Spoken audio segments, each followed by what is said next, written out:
வணக்கம் நண்பர்களே. இன்னைக்கு நாம பார்க்க போறது விஸ்வநாத் அண்ட் சன்ஸ் படத்தோட ட்ரெய்லர் ரிவ்யூ. ட்ரெய்லர் ஓப்பனிங்லயே ஒரு இன்ட்ரெஸ்டிங்கான டைலாக் கேக்குது. சஞ்சய் விஸ்வநாத் இதுவரைக்கும் எவ்வளவோ பிஸ்டல் காம்படிஷன்ல ஜெயிச்சிருக்காரு. ஆனா இப்ப அப்படி இல்ல. ஏன் அப்படி சொல்றாங்கன்னு பார்த்தா அவருக்கு இப்ப 40 வயசு. ஆனா லுக்கு பார்த்தா இன்னும் 20 வயசு பசங்க மாதிரி ஷார்ப்பா இருக்கார். அதுக்கப்புறம் ஹீரோயின் என்ட்ரி நம்ம மமிதா பைஜு. வழக்கம் போல ஒரு துருதுரு எனர்ஜி நிறைந்த கேரக்டர். இந்த படத்துல அவரோட கோல் சிம்பிள்: நல்லா வாழணும், நல்லா சாப்பிடணும், லைஃபை என்ஜாய் பண்ணணும். சூர்யாவோட அம்மாவா ராதிகா மேம் வராங்க.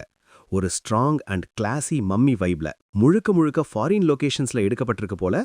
ஃப்ரேம் பை ஃப்ரேம் பார்த்தாலும் ஒரு ரிச் விஷுவல் ஃபீல் இருக்கு. கலர் கிரேடிங் கூட ரொம்ப நீட்டா இருக்கும் போல தெரிகிறது.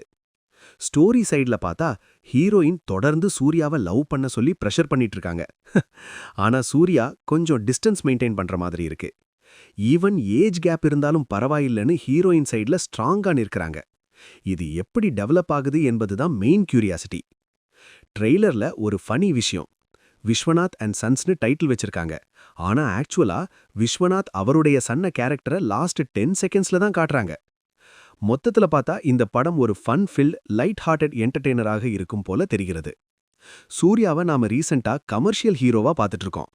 இந்த படம் அவருக்கு ஹிட் ஆகுமா இல்லையா என்பதுதான் பிக் கொஸ்டின். இத பத்தி நீங்க என்ன நினைக்கிறீங்க? இந்த படம் ஹிட் ஆகுமா? கமெண்ட்ல சொல்லுங்க.